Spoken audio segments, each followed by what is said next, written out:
जो भी श्रद्धालु इंदिरा एकादशी की यह पावन कथा आरंभ से अंत तक श्रद्धा और ध्यान से सुनता या पढ़ता है, उसे इस लोक के सारे दिव्य सुख प्राप्त होते हैं। उनके पितर स्वर्ग लोक को जाते हैं और स्वयं उसे भगवान विष्णु के वैकुंठ धाम में स्थान मिलता है।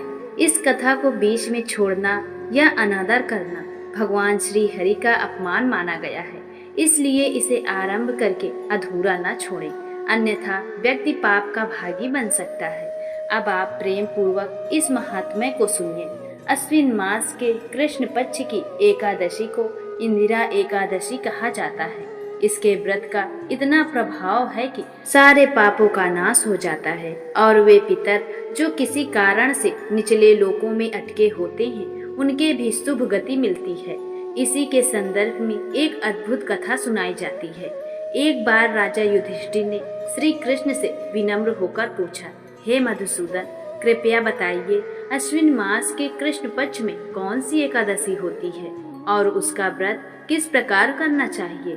तब भगवान श्री कृष्ण, जिनके नेत्र कमल की तरह हैं, वे मुस्कुराते हुए बोले, धर्मराज, ध्यान पूर्वक सुनो। इस पक्ष की एकादशी इंदिरा नाम से जानी जाती है। इसके व्रत से बड़े बड़े पाप मिट जाते हैं और जिन पितरों की आत्माएं दुख भोग रही हों, वे भी इससे मुक्त होकर उच्च लोक को प्राप्त करते हैं। अब इसकी कथा सुनो। सतयुग के समय महिष्मतिपुरी में इंद्रसेन नामक एक तेजस्वी और धर्मनिष्ठ राजा राज्य करते थे। वे सदा श्री हरि के नाम का जप करते, गोविंद की भक्ति में लीन रहते और प्रजा के कल्याण के लिए नित नियम पूर्वक धर्म कर्म का पालन करते। उनका यश दूर दूर तक फैल चुका था। एक दिन वे अपने सभा में राजपुरुषों और विद्वानों से घिरे हुए बैठे थे। तभी आकाश मार्ग से देवर्षि नारद वहां अवतरित हुए।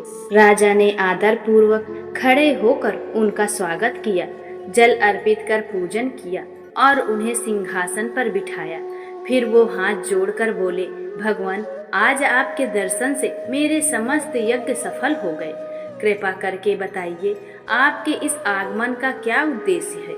नारद जी ने प्रसन्न स्वर में कहा, राजन, मैं ब्रह्मलोक से यमलोक की ओर गया था। वहाँ यमराज की सभा में मैंने तुम्हारे पिता को देखा। वे किसी व्रत के नियम में त्रुटि कर बैठे थे, इसलिए वहाँ रुक गए हैं।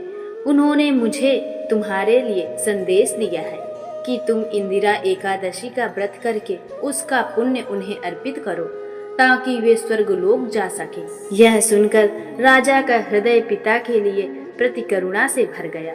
उन्होंने विनम्रता से कहा, मुनि श्रेष्ठ, कृपा करके मुझे इस व्रत की विधि पूरी विस्तार से बताइए ताकि मैं पिताजी का उद्धार कर सकूं।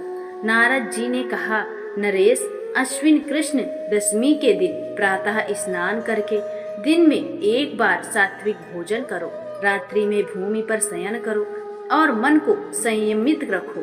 फिर एकादशी के दिन प्रातः काल स्नान करके दातून कर मुख शुद्ध करो और यह संकल्प लो, हे कमल नयन नारायण, मैं आज सब भोगों का त्याग कर निराहार रहूंगा, आप मुझे शरण दें। इसके बाद मध्य में सालग्राम शिला या भगवान विष्णु की प्रतिमा के सम्मुख पितरों के लिए श्रद्धा पूर्वक श्राद्ध करो।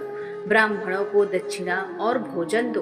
पितरों को अर्पित पिंड को किसी योग्य व्यक्ति से गाय को खिलवाओ, जिससे वे तृप्त हों। संध्या समय भगवान ऋषिकेश का धूप दीप और गंध से पूजन करो। रात्रि में हरि स्मरण करते हुए जागरण करो और प्रभात होने पर द्वादशी के दिन पुनः हरि पूजन के बाद ब्राह्मणों को भोजन कराओ। तब अपने परिवार जनों के साथ मौन रहकर स्वयं भोजन ग्रहण करो। इस प्रकार विधि पूर्वक व्रत करने से तुम्हारे पिता श्री विष्णु के परम धाम को प्राप्त होंगे। नारद जी ने इतना कहकर अंतर ध्यान हो गए। राजा इंद्रसेन ने वही विधि अपनाकर पूरे मनोयोग से व्रत का पालन किया। रानियों, पुत्रों और सेवकों के साथ उन्होंने श्रद्धा से उपवास, पूजन और श्राद्ध और जागरण किया। तब द्वादशी को व्रत संपन्न हुआ तो आकाश से पुष्पों की वर्षा हुई। तभी उनके पिता गरुड़ पर सवार होकर वैकुंठ लोक को जाते हुए दिखाई दिए। यह दृश्य देखकर राजा की आंखों में आनंद के अश्रु भर गए। उन्होंने राज्यभार पुत्रों को सौंपा और स्वयं भी तपस्या करते हुए अंत में विष्णु धाम को प्राप्त हुए। भगवान श्री कृष्ण ने युधिष्ठिर से कहा, धर्मराज, इस प्रकार इंदिरा एकादशी का व्रत अनंत पुण्य देने वाला है और पितरों को उद्धार का साधन है। जो भी इस कथा को प्रेम से सुनता है या विधि पूर्वक व्रत करता है, वह समस्त पापों से मुक्त होकर परम शांति को प्राप्त करता है। प्रिय भक्तजन, इस कथा के श्रवण से आपके जीवन के सारे संकट दूर होते हैं, पाप नष्ट होते हैं और घर परिवार में सुख समृद्धि का वास होता है। इंदिरा एकादशी का पारण द्वादशी के दिन प्रातः काल किया जाता है और पारण करने के लिए पारण का समय अत्यधिक मूल्यवान होता है, इसलिए आप पारण के समय का अवश्य ध्यान रखें। इंदिरा एकादशी का पारण 18 सितंबर 2025 की सुबह 6:07 से लेकर 8:34 तक कर सकते हैं, इसलिए यह समय बहुत मूल्यवान है। आप इसको जरूर से जरूर नोट कर रख लें।